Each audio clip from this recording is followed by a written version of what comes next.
Una de las revoluciones más fascinantes no solo de Francia, sino de la historia universal, fue la Comuna de París, la primera revolución socialista a gran escala. Su impacto alcanzó a figuras como Karl Marx, Friedrich Engels e incluso al canciller alemán Otto von Bismarck. En su época, al ser algo tan relevante fue ampliamente observado por todo el mundo.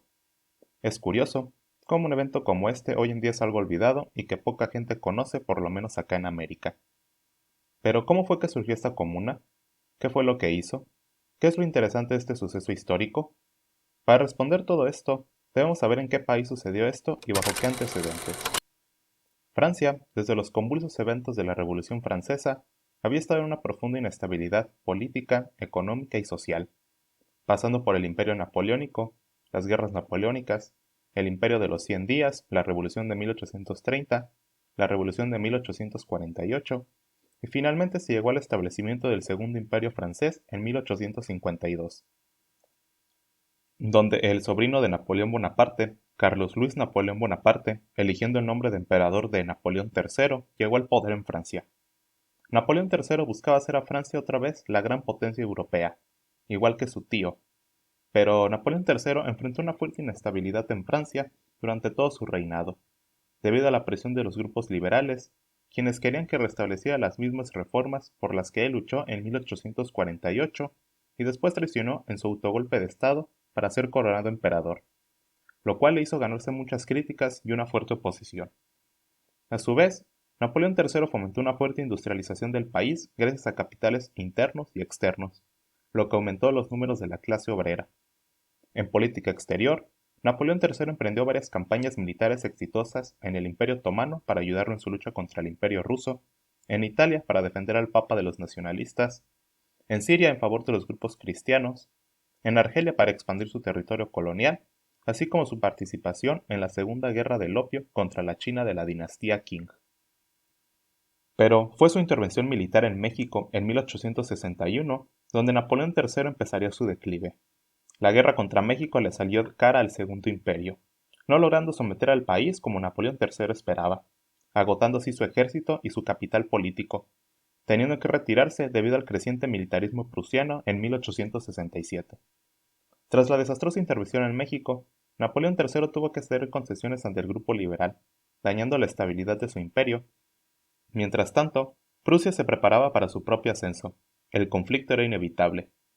Francia declaró la guerra a Prusia el 17 de julio de 1870, iniciando la Guerra Franco-Prusiana, que, con el ejército francés tan desorganizado y desmotivado, contra un ejército prusiano mejor comandado, acabaría con victorias prusianas en cada batalla. En septiembre de 1870, en la batalla del Sedán, con tan solo 2 meses de guerra, Napoleón III sería capturado, rindiéndose incondicionalmente. Pero en París, la clase burguesa no aceptaría esta derrota, declarando la Tercera República el 4 de septiembre de ese mismo año, liderada por Adolf Thiers, continuando la guerra contra Prusia. El 19 de septiembre de 1870 iniciaría el sitio de la capital París, por parte de los prusianos. La Guardia Nacional de París, tras el colapso del ejército francés, será quienes se encargarían de la defensa de la capital francesa, resistiendo contra el ejército prusiano. Francia y Prusia comenzaron las negociaciones para poner fin a la guerra, con un armisticio donde Francia cedería la región de Alsacia y Lorena. Los parisinos rechazarían profundamente este armisticio. A esto, sumando las reformas liberales durante el imperio de Napoleón III y el abandono a la clase obrera, serían uno de los motivos por los cuales las tensiones entre la Guardia Nacional y la República Francesa empezarían a aumentar. Lo que llevó a que el 18 de marzo de 1871 el general Lecomet se le encargaría confiscar los cañones que la Guardia Nacional tenía almacenados. Varias mujeres que vieron lo que el general pretendía no lo dejaron. Esto atrajo la atención de más vecinos que se sumaron a la defensa de los cañones. El general Lecomet tenía la orden del gobierno francés de disparar, y así lo hizo. Dio la orden, pero ningún soldado disparó.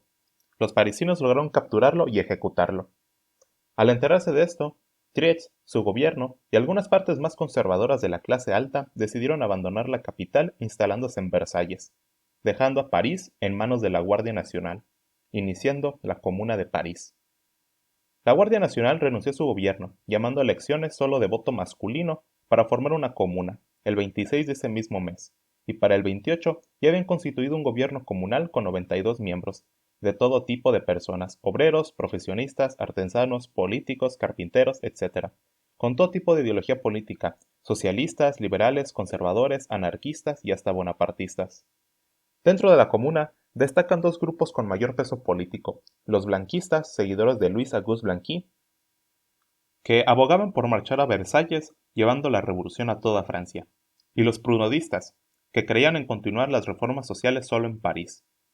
Si bien la comuna no pudo legislar para hacer muchas reformas, debido a que tenían al ejército francés preparando un asalto y al ejército del recién formado imperio alemán del otro lado, lograron implementar algunas pocas reformas económicas, políticas y sociales. De las más conocidas son las siguientes. La expropiación de la propiedad privada, ya sean en talleres, fábricas y negocios, para organizarlas en cooperativas administradas por los trabajadores. Estas expropiaciones en su mayoría fueron sin violencia, debido a que gran parte de los burgueses abandonaron la ciudad. La abolición total del trabajo infantil, la abolición del trabajo nocturno en las panaderías, anulan los intereses a las deudas contraídas por los parisinos, la anulación de las deudas debidas por pagos de alquiler, debido a que habían subido mucho de precio durante el sitio del ejército prusiano, la separación total de la Iglesia y el Estado, la abolición del ejército y dejar toda la defensa en manos de la Guardia Nacional organizada por el pueblo parisino. Se asignaron pensiones a las viudas casadas o no de los combatientes de la Guardia Nacional muertos durante el sitio de la capital, así como de sus hijos. La escuela sería laica y gratuita y los materiales serían proporcionados por la comuna. La comuna le dio autonomía a cada barrio para autogestionarse, así descentralizando aún más el poder.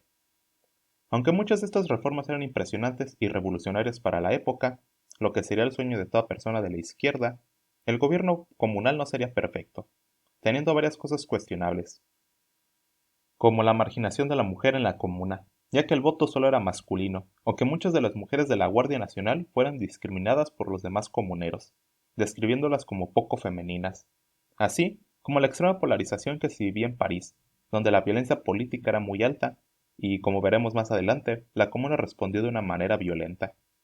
Desde el 2 de abril de 1871, la capital francesa en manos de los comuneros fue objetivo de varios bombardeos de artillería por parte de la Tercera República Francesa, que buscaba recuperar el control de la capital.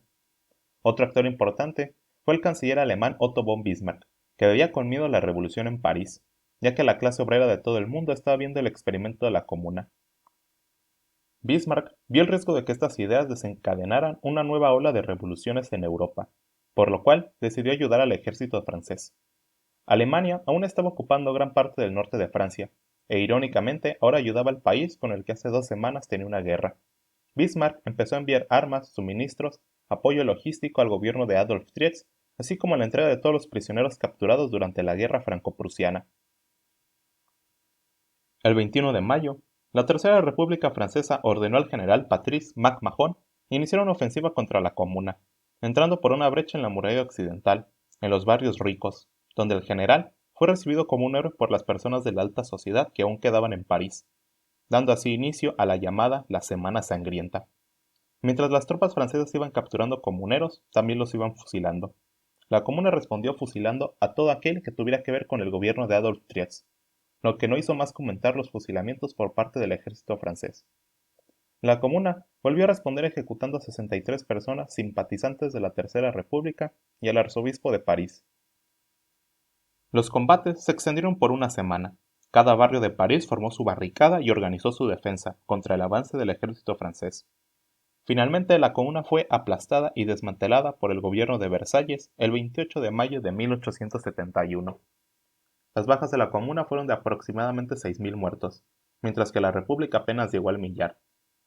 Luego de que Francia asegurara París, el Imperio alemán comenzó a desmovilizar sus tropas y la desocupación de varios departamentos franceses.